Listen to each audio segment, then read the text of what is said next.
I want to talk a little bit about academic journals and the incentives that they may have in order to disseminate research as it relates to the quality of peer review. And as Arun was saying, this is a topic that people feel strongly about. So one of the advantages of working in this area is that when I talk about it with people, people immediately want to learn more about it. So I hope not to disappoint. Now, this work is joint work with my colleagues, Professor Toby Hanfield and Professor Kevin Solman. Tobin is in philosophy just across the road here. And Kevin is at CMU in a formal philosophy department. So with my small group of students, we're interested in interactions between independent agents, and we're particularly interested in what happens when individual plans come together to try to achieve collective goals. And we're particularly interested in incentives that make individuals behave in a way that sometimes conflicts with what we want to do as a group. Now, that's a very broad area, and it applies to many kinds of systems, including social systems, but also systems of artificial agents when you don't have the advantage of having a level of centralization. And we use game theory and computer simulation to study these systems. So one of the social systems that I've taken an interest in the last few years is the ecosystem of science. And it is a social system because it involves agents that have individual incentives, but we are all trying to come together to produce a collective goal, which is collective knowledge. That's the idea of science. But it gets tricky because the incentives are at the individual level, and it's very decentralized, okay? So one of the topics I've been taking an interest in is just publishing work. That's basically what we all do. Most of us would do that at least 40% of our time. And this is a picture of the first issue of Nature. It's a very prestigious journal.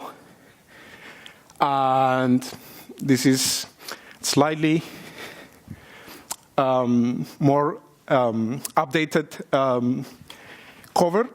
You may remember this from 2016. And what's particular about this journal is that it has a very low acceptance rate. So the acceptance rate, it's about 7%. It starts to become a little bit like a lottery. But it's tricky because when you make it to Nature, it can kind of really have an impact on your own trajectory.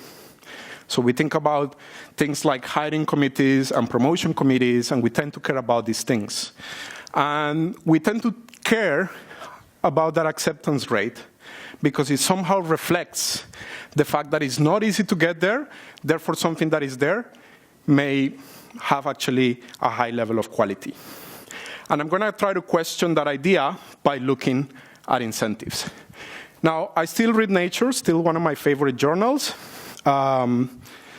That acceptance rate, maybe at the time where it was actually a magazine, it made sense that there was kind of limited space, but I can't recall when was the last time that I actually had a copy in my hands.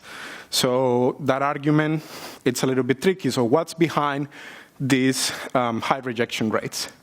Now, this is my favorite conference in artificial intelligence, and over the last 5 years, it hovers at around 23% acceptance rate.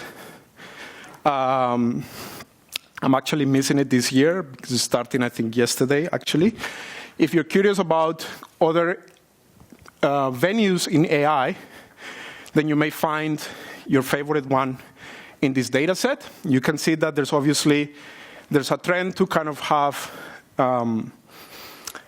more and more rejection, but there's also a counterpart that there's just more and more papers as well, so it's a little bit tricky to kind of disentangle that, but I think this is interesting in itself.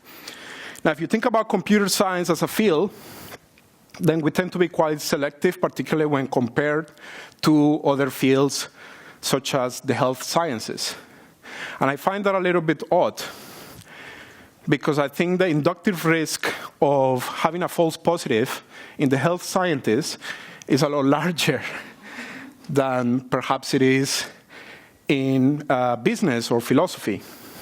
Philosophy actually has even lower acceptance rates than the ones we have here. So there's something going on here with how these rates operate and how we actually use them. Sorry.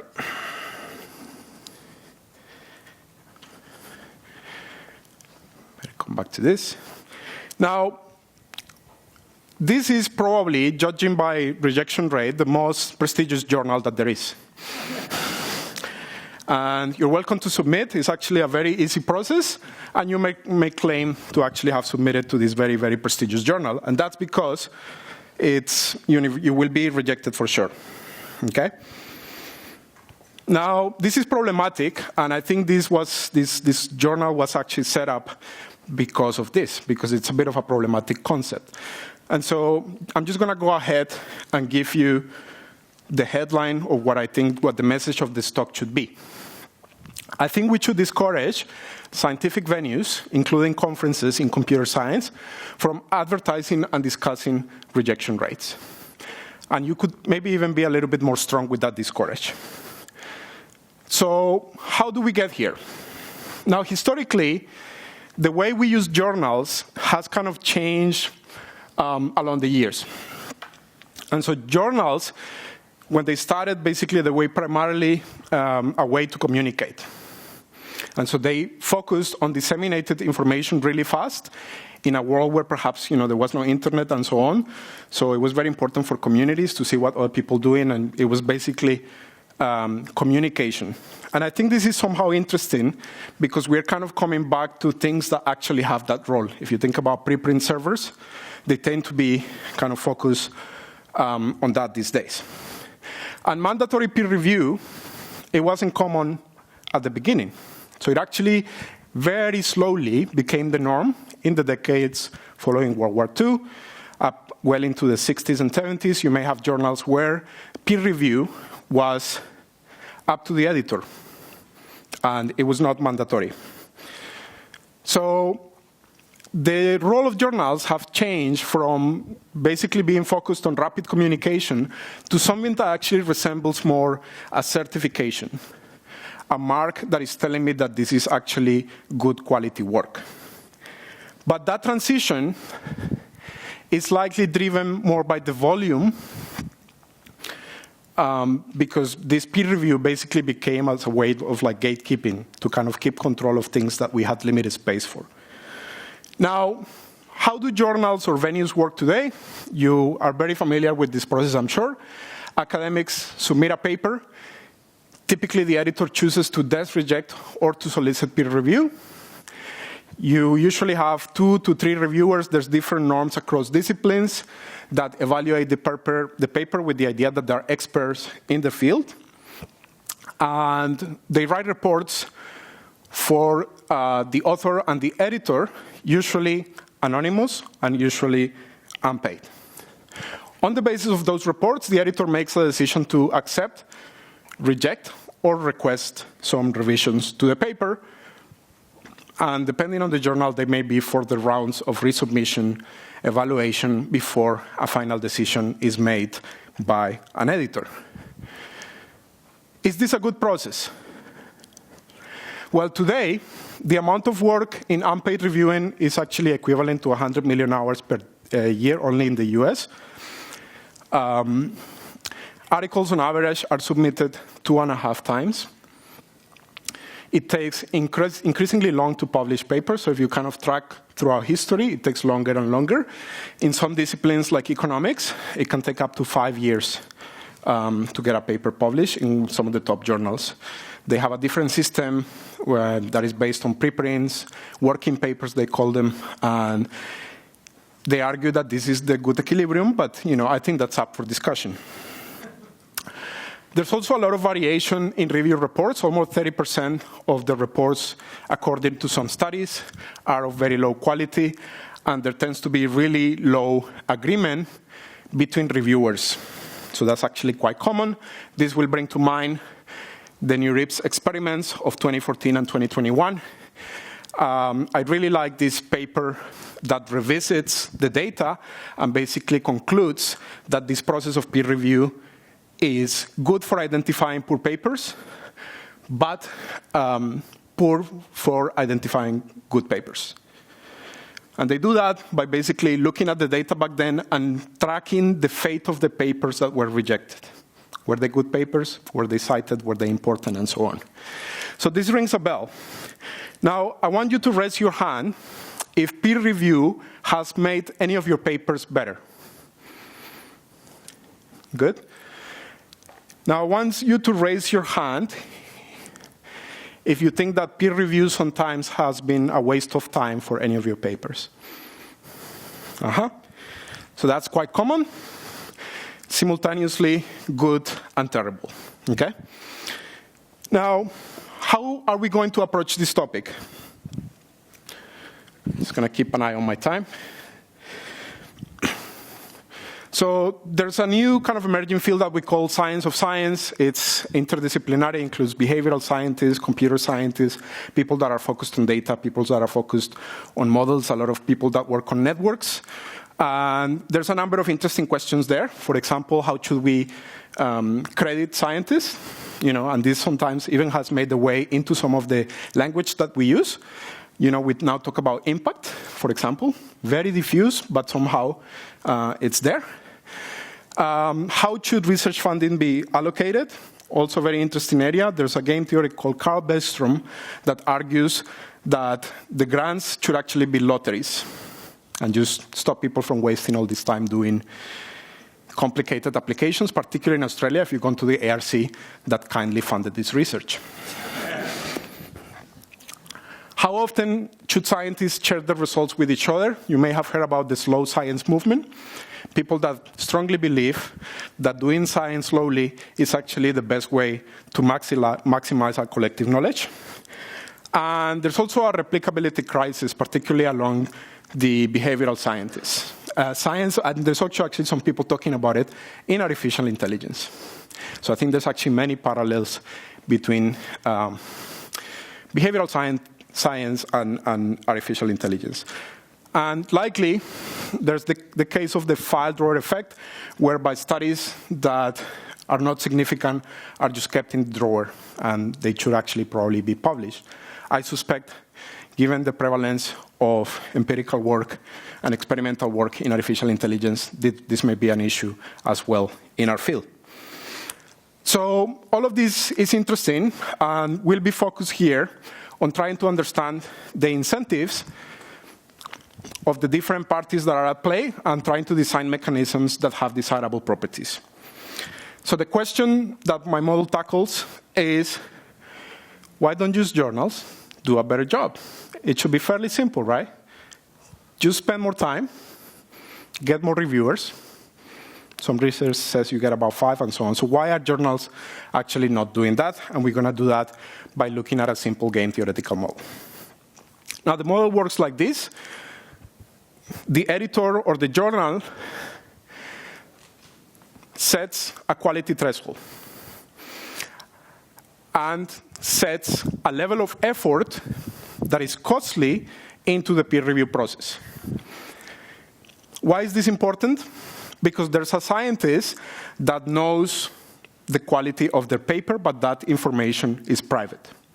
So the cost that the journal spends in reviewing is actually geared towards reducing the noise in evaluating the quality of the paper.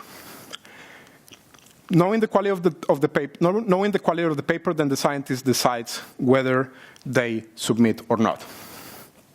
So a few more details about the model. We consider an infinite number of authors with uniform quality in 0-1 and a single journal. Single journal assumption may look a little bit extreme, but how many conferences do you actually submit to? Okay, so maybe it's not such a crazy assumption, and we can relax it later. The journal designs a quality threshold and a level of effort, and the paper quality is noisy to the journal. That means that some bad papers will be accepted and some good papers will be rejected, but by the very nature of the process. That noise is reduced by the journal, just setting their tolerable epsilon for noise. The authors know the quality of their own papers and the journal strategy. And the journal quality is determined ultimately by the average quality of the papers that are accepted. We are not considering a minimum or maximum number of papers, so we just kind of ignore that. Now, the cross of this is the utility functions. So, roughly speaking, journal utility is the benefit minus the cost of reviewing, and I'll explain what that means in a minute. The author utility is the probability of being accepted times the benefit of being acceptance minus the cost of rejection.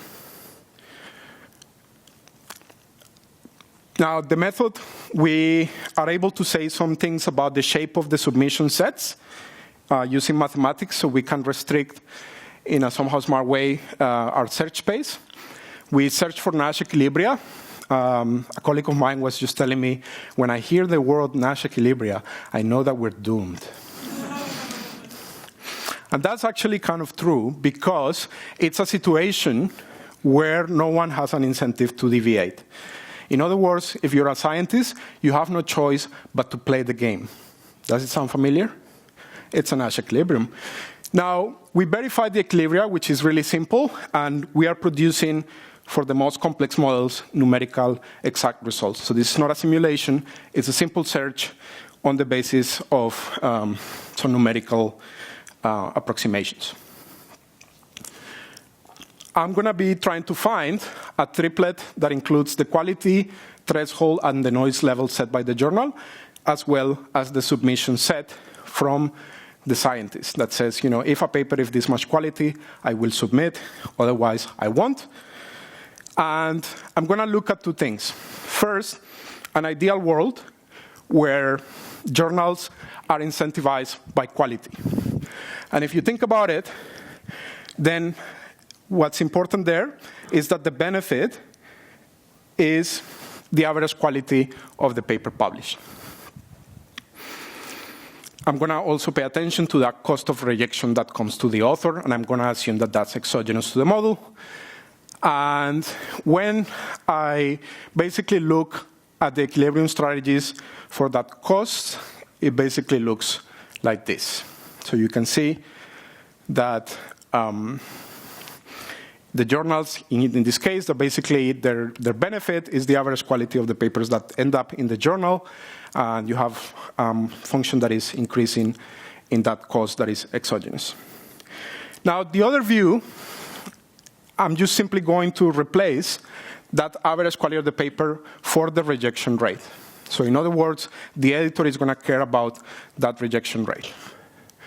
And what we see is that it looks like this, a little bit similar. There's some nuances on the author's side. But when you compare them, what you find is that selectivity incentivized venues always do worse than venues that actually care for quality. Now, to make a long story short, this is basically driven by a self-selection effect. So basically, when journals start caring for rates, somehow that noisy review process acts as a carrot to attract submissions from bad papers. So you cannot reject a journal that is not submitted. And therefore, if you care for the rejection rate, that's going to have an important effect on the strategic behavior from the authors. So you can see here that that self-selection disappears. Now, I'm running out of time, but there's interesting things in there. Some professors at various points in my career have told me, just don't care where the paper goes out. As long as it's out, it's good, right? When we introduce that in the model, we see something like this. I particularly want to draw your attention to this figure here. If you have been an editor, you're very familiar with that. Submissions that are very, very poor quality and submissions that are very, very high quality. So the implications are, well, obviously this is a model. We have different variations in the paper that show that our results are robust. Journals are always incentivized to appear of high quality, so that quality threshold is always going to tend to 1, but they're going to play around with the review process. If they're incentivized by selectivity, then they will always do worse peer review in order to attract more submissions. Submission costs can sometimes substitute for peer review when journals judge by quality. So if you have submitted to Nature, you will see that there's a very specific way that you should format your paper. And that's that submission cost in there, aside from all the time, of course, that you spent on it. So we should not expect that incentivizing a journal by either its quality or rejection rate will achieve a high quality peer review. Therefore, we need to think about alternative institutions to maximize the efficiency in the production of collective knowledge. And if you want to read more about the paper, here it is.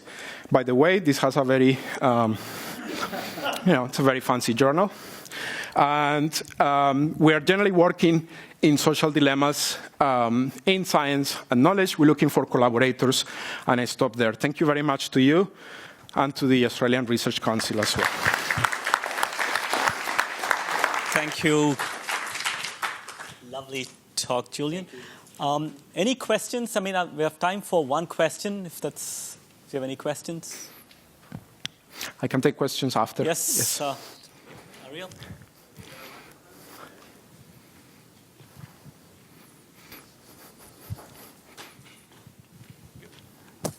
I'm not sure if it's completely relevant to your final part of your study, but certainly the comments you made in the beginning resonated. So I looked at the proliferation of papers globally. There was a paper in Israel from a few years ago which showed the number of papers in the world and number of citations, and it's like an exponential rise. And so it seems to be an unstable equilibrium or non-equilibrium. And so can you comment on that? Is there an analysis you can do to, in your methodology, that game theory explained that? And how does it interact maybe with the grants? And grants becoming a measure of esteem rather than a measure something used to supplement insufficient resources, which what I believe they're originally constructed to be. Yeah, really good questions. I think we're all a little bit overwhelmed, particularly with sometimes the amount of papers we get for review. I think, we can all tell, and you can actually look at the data. So, yeah, the number of papers is exploding. It's a decentralized system. So I think, I would venture to say we need a bit of regulation and definitely changing the incentives. I think scientists are not very powerful by themselves, but people that sit in hiring committees, institutions, and governments are a lot more powerful to address this kind of imbalance between the incentives. Now, do I have anything more concrete? I'm afraid not, but I think it's worth thinking about what's the best way for us to engage with what we do every day. Yeah. Okay, thanks a lot. Please thank Julian again. I'm happy to take questions outside.